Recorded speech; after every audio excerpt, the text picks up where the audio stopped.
এই দাবিটা তো ডোনাল্ড ট্রাম্প করেছিল যে ভারতবর্ষ এবং পাকিস্তানের মধ্যে মধ্যস্থতার কাজ করেছে ডোনাল্ড ট্রাম্প। এখন ডোনাল্ড ট্রাম্প নিজেকে হয়তো মহা মোড়ল মনে করে বিশ্ব রাজনীতির, ওই জন্য কথাটা বলেছে। কিন্তু আমার কথা আজকে যখন 35 মিনিট না 40 মিনিট কথাবার্তা হলো, আপনারা শুনেছেন, আপনারা জেনেছেন কথাবার্তার বিষয়, তাহলে সেখানে তো উচিত ছিল যখন এত কথা হলো তাহলে এটা বলা যে ডোনাল্ড ট্রাম্প যেন কান ধরে একটু ক্ষমা চায়।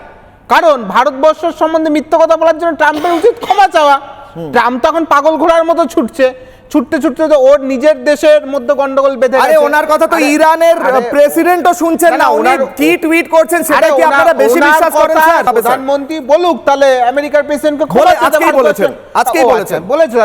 আপনাদের রেকর্ডিংটা আছে নিশ্চয়ই? রেকর্ডিং অবশ্যই নেই, আমি বিদেশ সচিবের বক্তব্যে বিশ্বাস করি। তাহলে অবশ্যই আমরা আপনার কথাটাও বিশ্বাস করে বলছি, তাহলে অবশ্যই আমরা দেখতে পাবো আজকে সন্ধ্যাবেলা বা কালকের মধ্যে আপনার চ্যানেল লাইভ দেখতে পাবো যে ডোনাল্ড ট্রাম্প কান ধরে ক্ষমা চাইছে। না, তার আগে তো রাহুল গান্ধীর কান ধরে ক্ষমা চাওয়া উচিত। কেন ক্ষমা চাইবে? রাহুল গান্ধী বলেছেন গোটা বিশ্বের সামনে লজ্জায় ফেলেছেন ভারতবর্ষকে। কথা বলেননি আপনারা। নারেন্দ্র সারেন্ডার মানে কি স্যার?